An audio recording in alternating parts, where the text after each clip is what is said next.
Hello everyone, my name is Krisha Antonio, and in this presentation, I will explore the physical, biochemical, genetic makeup, pathogenesis, ecological role, and biotechnology features of my favorite microbe, which is the Streptococcus salivarius. So let's start with the introduction. What really is a Streptococcus salivarius? For its classification, Streptococcus salivarius are gram-positive spherical bacteria that is both non-motile and non-sporing.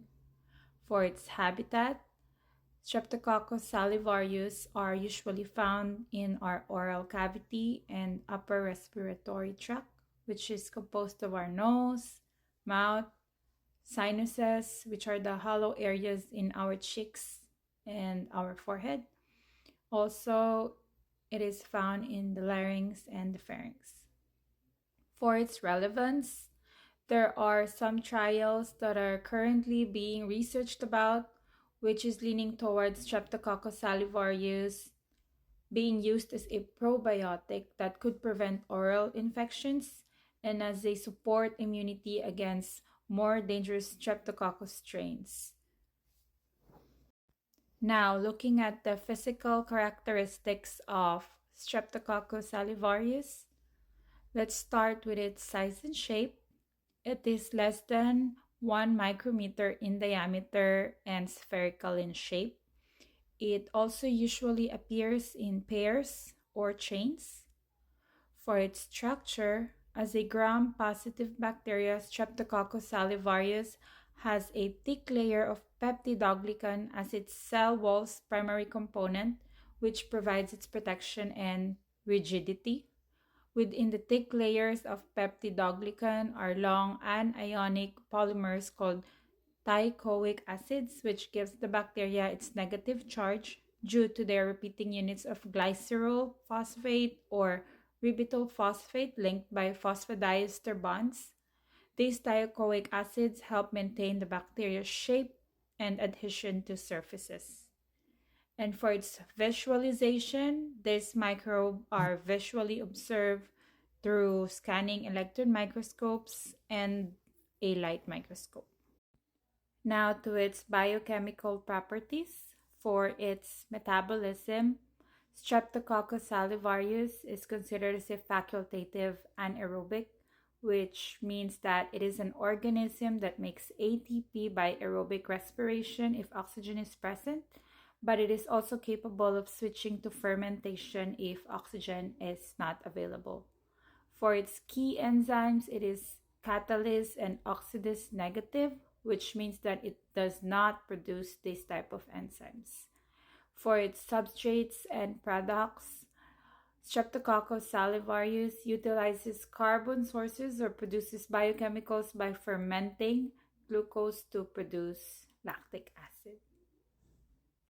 Now for its genetic makeup, starting with the genome, Streptococcus salivarius has about 2.3 million in number of base pairs. For its gene clusters, it is rich in genes for surface factors, glycosyltransferases, and response regulators. For its plasmids, it varies by strain. A 190 kb plasmid in the Streptococcus salivarius K12 strain or an 183 kb megaplasmid in the Streptococcus salivarius strain LAB813. For its horizontal gene transfer, meaning its ability to acquire genes from other microbes, there has been a research study that shows an occurrence between Streptococcus salivarius and Streptococcus vestibularis at 3 of the 9 loci investigated. Now for its virulence and pathogenesis, let's start with its pathogenicity. Streptococcus salivarius are rarely pathogenic, but they are an opportunistic pathogen in certain situations.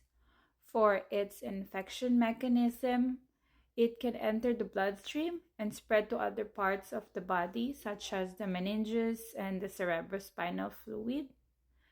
One common infection that this microbe causes is meningitis.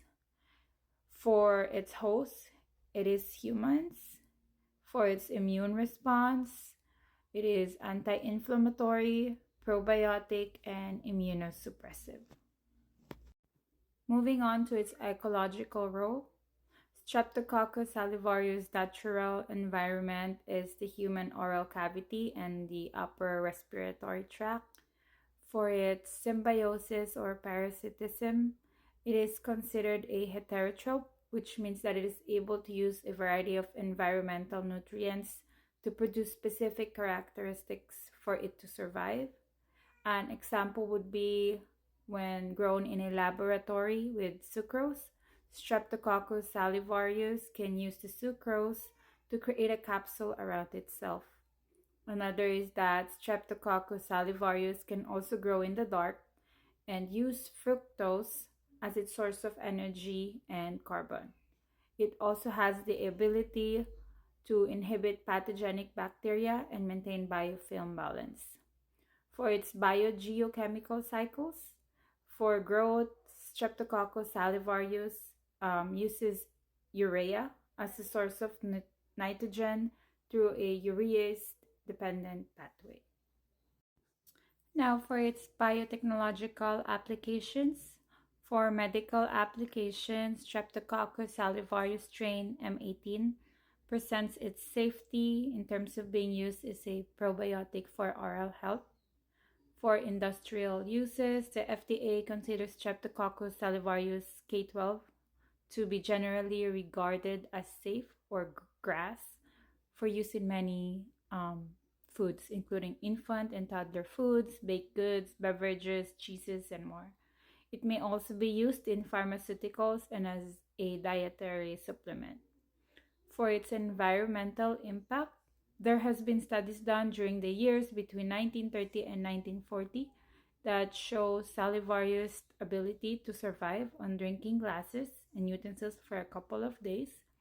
But for now, what we know is that it plays an important role in the ecology of our digestive tract. For its genetic engineering, the K12 strain has been found to produce salivibactam, which is an antibiotic that inhibits the growth of Streptococcus pyogenes, which causes infections in our pharynx. There also has been studies that show salivarius K12 strain to produce urease, which can help control dental caries. An interesting fact that involves Streptococcus salivarius is that a clinical research was done which shows this microbe as a factor that decreased the incidence of pharyngotonsillitis by about 90%. It also reduces the occurrence of streptococcal and some viral pharyngitis. Another helpful and interesting fact about salivarius is that it has different medias that we can use for testing, and it includes Mitis salivarius agar, and through this medium, Streptococcus salivarius is selectively isolated. There is also the MSKB.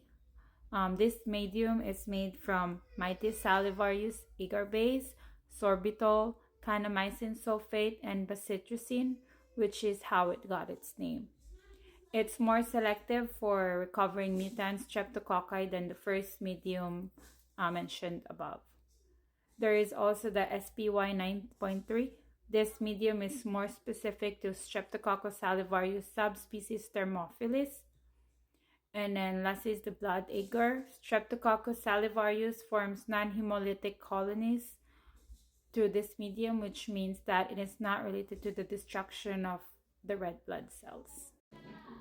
In conclusion, Streptococcus salivarius is beneficial as it can help us maintain a healthy mouth by balancing the bacteria that we have in it.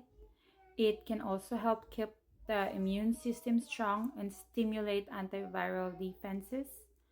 And salivarius K12 can also help prevent some upper respiratory tract infections. As for the reasons as to why salivarius is my favorite microbe, it is due to its unique characteristics. One, it is one of the first bacteria to colonize in the human oral cavity and gut after birth. Second is it produces bacteriocins which kill other bacteria. Third is that it can capture and absorb DNA from other bacteria. Fourth is that it can change its own genome. I believe that these characteristics make this microbe really powerful. Here are the references that I use for this research.